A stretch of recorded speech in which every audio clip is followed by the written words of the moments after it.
Who is the player that you never signed in your career, but you wish you did? You know, in my generation, of course, I would say the little guy, but the little guy was not coachable. But I have to say, in our generation, he was the best. Poslušajte to ponovo, polako, nije bio coachable, većina ljudi je to čula kao kritiku. U bodu umotan u kompliment. Mourinho, koji nađe Mourinho, peckajući čak i dok hvali. Ali Mourinho ne troši reći. Nikada nije. Kada je rekao nije bio coachable, nije govorio da je Messi bio težak. Govorio je nešto mnogo radikalnije. Govorio je da je Messi već otišao negdje gdje treniranje ne može da stigne.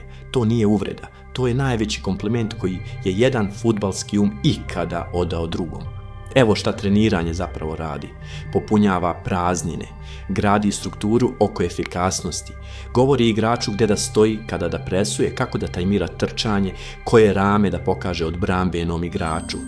Treniranje je arhitektura ograničenja. Projektujete oko onoga što igrači prirodno ne mogu da rade. Svaki veliki taktički od Cruyffa do Guardiole do Ancelotija, u suštini je inženjer ljudskih ograničenja. Pronalazite onih 20% koji nedostaju i gradite sistem da ih pokrije. Sada postavite sebi jedno pitanje. Kakvu prazninu je Messi imao? Ne brzinu.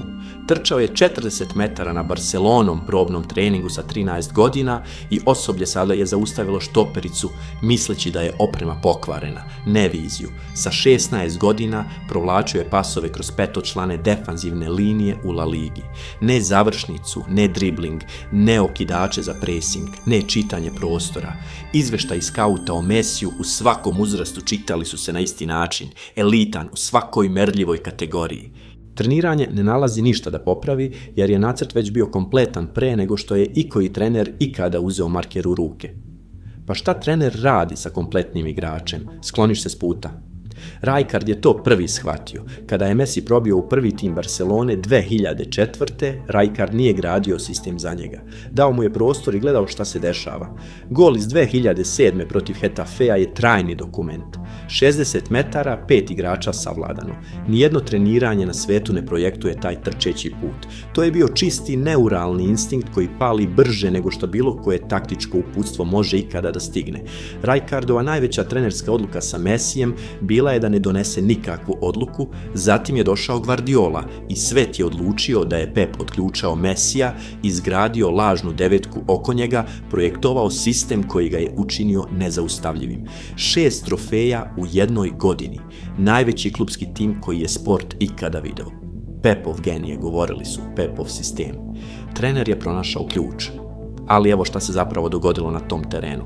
2008. kada je lažna devetka bila rođena, Guardiola je startovao Messija iza Eto'a i Henrya. Real Madrid je visoko presovao, oduzimao prostor po krilima. Messi je instinktivno padao između linija.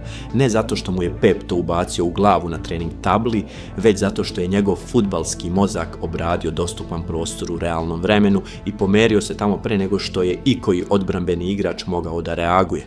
Guardiola je gledao sa strane, video da funkcioniše i naknadno tome dao ime. Nije on projektovao lažnu devetku. Prepoznao ju je pošto ju je Messi već izumeo. Trener je dao ideji jezik. Igrač je u njoj već živeo nedeljama. Guardiola je to sam priznao. Rekao je da mu je Messi pokazao stvari koje nije mogao ni da zamisli. Trener koji projektuje sistem to ne kaže. Trener koji je pratio svog igrača to kaže. Sada pogledajte šta se dešava kada treneri zapravo pokušaju da treniraju Messija. Argentina, 20 godina taktičkih eksperimenata na najvećem igraču koji je živ. Bielsa ga je pokušao koristiti kao tradicionalno krilo. Maradona je gradio tim oko zaštite njega. Sabella ga je igrao dublje. Martino ga gurao u širinu. Zamorano je na svetskom 2018. igrao drugačiju formaciju u skoro svakoj utakmici, očajnički tražeći pravu strukturu oko Messija. Ništa nije funkcionisalo. Argentina je stigla do 3 velika finala između 2014. i 2016. i izgubila sva 3. Treniranje se stalno menjalo. Messi je ostajao isti. I pretpostavka je uvek bila da je problem Messi, da nije mogao da prenese svoju klupsku briljantnost, da neko mora konačno da razbije šifru. Pravi problem bio je tačno suprotan. Stalno su ga pokušavali trenirati, stalno su ga tražili da se uklopi u nešto spoljašnje. Trenutak kada je Argentina pobedila na Copa Americi 2021. Šta se promenilo? nije Messi. Scaloni, menadžer sa manje od 50 međunarodnih utakmica pred turnira, uradio je jednu stvar koju svaki ukrašeni taktičar pred njega nije uspio da uradi. Prestao je da projektuje oko Messija i počeo da projektuje oko onoga što Messi instinktivno želi. Pitao je igrača gdje se osjeća slobodnim.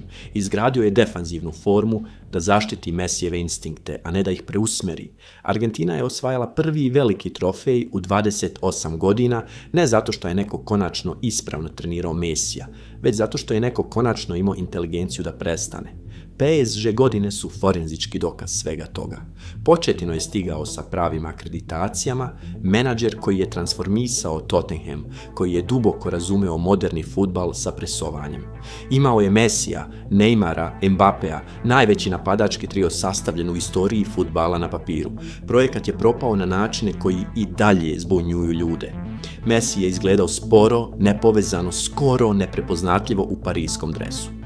Objašnjenje koje je svuda nuđeno bilo je fizičko. Komplikacije od covida, teška adaptacija, novi grad. Ali pogledajte snimke bez tog objašnjenja u glavi.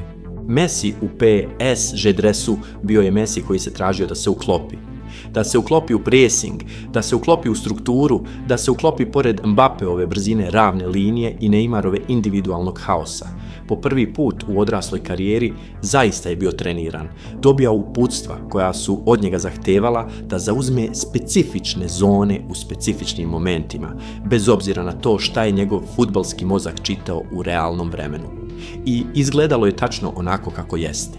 Genije kome su dali mapu koju nikada ni jednom nije trebalo. Zatim je stigao u Inter Miami, tim bez evropskog ugleda, bez taktičke revolucije iza sebe, sa menadžerom Tatom Martinom koji je već razočarao sa Messijem na međunarodnom nivou. I Messi je odmah ponovo postao Messi. Golovi, asistencije, osvajač Lipskupa, najgledaniji igrač u istoriji američkog sporta skoro preko noći. Iste noge, isti uzrast, potpuno drugačiji nivo uputstava. U trenutku kada su prestali da ga treniraju, počeo je da igra ponovo. Evo stvari o velikom treniranju koju niko u fudbalu ne želi da kaže naglas. Izgrađeno je za normalnog genija, za igrača koji je 80% kompletan i treba preostalih 20% popunjeno strukturom, pripremom i oštrim umom na liniji terena. To je ono što su većina igrača, čak i oni, sjajni. To je ono za što je treniranje specifično izmišljeno. Messi je stigao na 100% pre nego što je bio tinejdžer. Ljudski fudbalski kompjuter pokretao je sopstvene ažuriranja u realnom vremenu na terenima širom Rosarija i Lamezije pre nego što je ikoji elitni trener došao blizu njega. Do trenutka kada je menadžer stavio tablu ispred njega, njegov mozak je već obradio sve nacrtano na njoj i tiho generisao 17 varijacija koje trener nije razmatrao. Ne možete dodati nečemu što je već otišlo dalje od vašeg plafona. Mourinho je to shvatio ne kao Messijevo ograničenje, već kao spoljnu granicu svog sopstvenog izvanrednog zanata. Kada je rekao nije bio coachable, radio je nešto što skoro nijedan kompetitivni menadžer u istoriji fudbala nikada dragovoljno ne radi. Pokazivao je na mesto gdje njegova sopstvena inteligencija zaista nije mogla da stigne i iskreno ga imenao. Ta vrsta priznanja zahteva poseban oblik veličine da bi se dala. 91 gol u jednoj kalendarskoj godini 2012. Niko nije projektovao sistem za taj broj. Dogodilo se zato što je Messi postojao. 4 uzastopne zlatne lopte, svaka pod drugačijom taktičkom fazom u Barceloni, sa izmenjenim sa igračima i promenljivim formacijama. Konstanta nikada nije bio trener.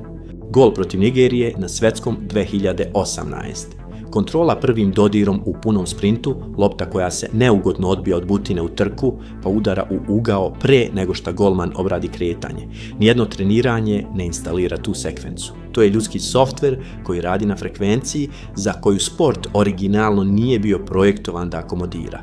Asistencija Molini protiv Holandije u četvrtfinalu 2022. 5 holandskih igrača organizovano, kompaktno, savršeno pozicionirano od jednog od najtaktički disciplinovanih trenera u svetskom fudbalu. Messi je primio loptu, krenuo direktno na formaciju, povukao četvoricu od tih 5 tela prema sebi kao gravitacija i zatim otpustio pas kroz rupu koja nije postojala do tačnog milisekunde kada je odlučio da će. Molina nije morao da prilagodi trčanje, nije morao da se pruža, nije morao da razmišlja. Lopta je stigla precizno tamo gde mu je stopalo već bilo. To nije vizija. Vizija podrazumeva da ste nešto videli. Messi je prvo napravio geometriju, a zatim je video. Henry je igrao pored njega i rekao to jednostavno. Rekao je, ne treniraš Messija, gledaš ga, pokušavaš da se pozicioniraš tako da kada proizvede nešto nemoguće, slučajno stojiš na pravom mestu da završiš. To nije kompliment igraču, to je opis prirodne sile. Mourinho je bio u pravu za Ronalda. Video je krilo i shvatio da je zapravo centar for čitavu deceniju pre nego što su se oznake promenile. Na kraju smo prepoznali tu uvid, dali smo mu pravo, ali Mourinho je bio u pravu za Messija na dublji i trajniji način. Pogledao je u najvećeg igrača koji je ikada živeo i identifikovao nešto zaista fundamentalno o prirodi dara. Da je najviši oblik fudbalskog talenta onaj koji postoji potpuno izvan dosega fudbalskog menadžmenta. Ne zato što je arogantan, ne zato što je tvrdoglav, zato što je stigao već završen. Nije coachable, ne mana, ne ograničenje, ne upozorenje. Najistinitija i najiskrenija stvar koju je iko u ovom sportu ikada rekao.